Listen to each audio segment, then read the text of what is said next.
Assalamualaikum warahmatullahi wabarakatuh. Kami dari kelompok 3 Data Lab Pemrograman akan membahas tentang sumber dan pengambilan data. Kelompok kami terdiri dari Rahman, Widi Dwi Payana Permadi, Ahmad Zaki Murfid, Arif Mulyadi Raharja, Ahmad Rizky Maulana, Nadatul Huda Anggara, Muhammad Farhan Ramadan, dan Muhammad Syahrazi Putra. Next. Oke, di sini ada teknik pengambilan data. Secara umum terdapat 4 teknik yang dapat digunakan dalam pengambilan data, yaitu angket, wawancara, observasi, serta dokumentasi. Untuk selanjutnya akan dijelaskan oleh teman saya.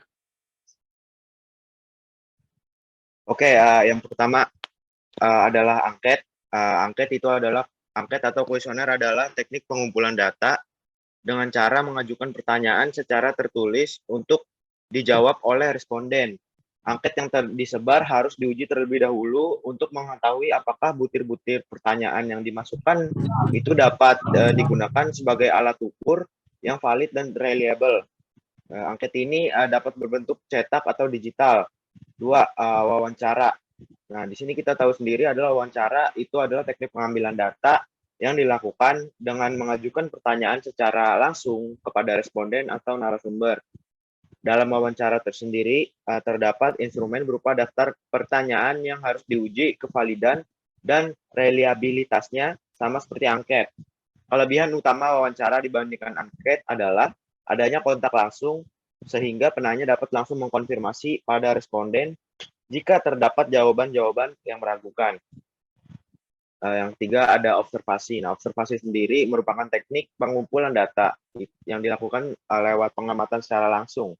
Ya, jadi peneliti itu melakukan pengamatan di tempat terhadap objek penelitian untuk diamati menggunakan panca indera. Peneliti diposisikan sebagai pengamat atau orang luar. Dalam mengumpulkan data itu menggunakan observasi, peneliti dapat menggunakan catatan maupun rekaman. Observasi juga dapat dilakukan secara partisipatoris, yaitu ketika peneliti turut bergabung dan melakukan aktivitas bersama objek pengamatannya. Oke, di slide selanjutnya akan dijelaskan oleh teman saya. Baiklah, yang selanjutnya ada dokumentasi. Pengumpulan data dapat dilakukan dengan membaca dokumen-dokumen yang sudah ada sebelumnya. Dokumen merupakan rekaman kejadian masa lalu yang ditulis atau dicetak. Dapat berupa catatan, anekdotal, surat, buku harian, dan juga lain-lain. Dokumen kantor termasuk lembaran internal. Komunikasi bagi publik yang beragam, berkas siswa dan pegawai, deskripsi program dan data statistik pengajaran. Teknik pengumpulan data dengan dokumentasi adalah metode yang lebih mudah dilakukan metode lain karena jika ada kekeliruan, maka masih dapat dikonfirmasi kembali karena sumber datanya masih tetap. Selanjutnya akan dilanjutkan teman saya.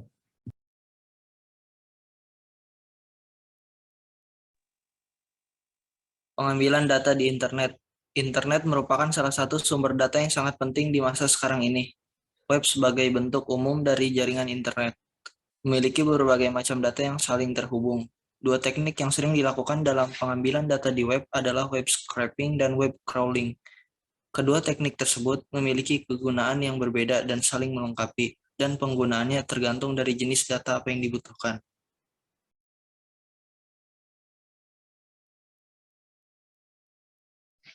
Web crawling juga dikenal sebagai pengindeksan, digunakan untuk mengindeks informasi pada laman web menggunakan bot yang juga dikenal dengan crawler.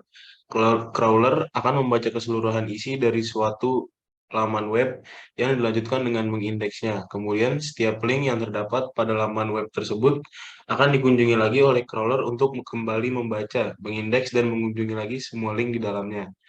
Crawler atau bot tersebut akan secara terus-menerus mengunjungi semua link hingga tidak terdapat lagi link baru yang bisa dikunjungi. Web crawler ini biasanya digunakan oleh mesin pencari seperti Google, Bing, Yahoo, agen statistik, dan agregator online besar.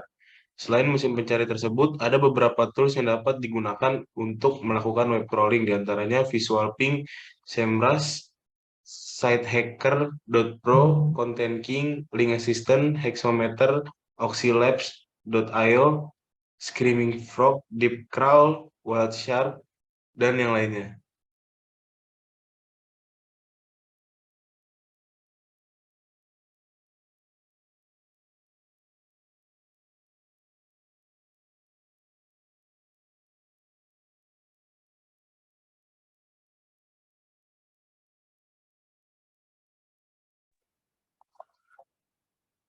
Selanjutnya ada manfaat web crawling.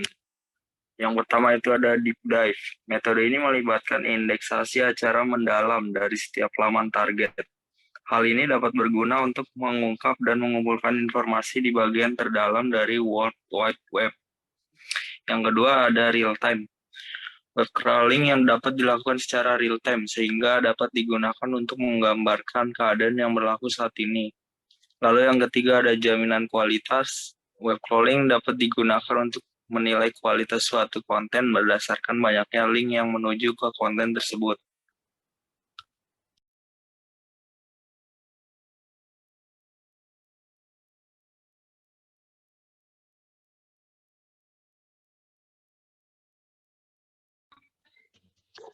Selanjutnya ada web scraping. Web scraping dikenal juga sebagai ekstraksi data web.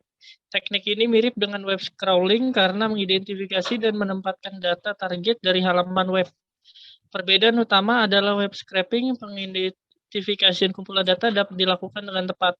Web scraping adalah cara otomatis untuk mengekstrak kumpulan data tertentu menggunakan bot yang juga dikenal sebagai scraper. Setelah informasi yang diinginkan sudah terkumpul, informasi tersebut dapat digunakan untuk melakukan perbandingan, verifikasi, dan analisis berdasarkan kebutuhan dan tujuan tertentu. Beberapa tools yang dapat digunakan dalam melakukan web scraping adalah Outwithhook, Web Scraper Chrome, Extension, Spinner, Fminer, Dexy.io, Parsehub, dan Octoparse.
Kemudian ada manfaat web scraper adalah sebagai berikut.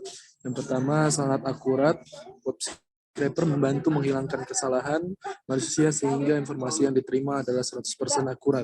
Yang kedua, ada hemat biaya. Web scraper dapat mengurangi jumlah staf karena pengumpulan data yang dilakukan secara otomatis. Yang ketiga, tepat tujuan. Web scraper dapat melakukan penyaringan data sehingga proses pencarian data akan lebih cepat dan tepat. Kedua teknik pengambilan data tersebut akan sangat membantu peneliti dalam mendapatkan data yang dibutuhkan pada penelitiannya. Tetapi kedua teknik ini juga memiliki beberapa tantangan, yaitu yang pertama, blokade data. Terdapat banyak situs web yang memiliki kebijakan anti-scraping atau crawling. Yang kedua, padat karya, proses web crawling dan web scraping skala besar sehingga padat karya dan memakan waktu banyak. Oleh karena itu, proses ini biasanya membutuhkan sistem komputer yang sangat kuat untuk mempercepat prosesnya. Batasan pengumpulan web crawling dan web scraping biasanya dapat dilakukan dengan mudah jika target merupakan situs yang sederhana. Tapi ketika situs target memiliki topologi yang rumit, maka berbagai kesulitan akan muncul.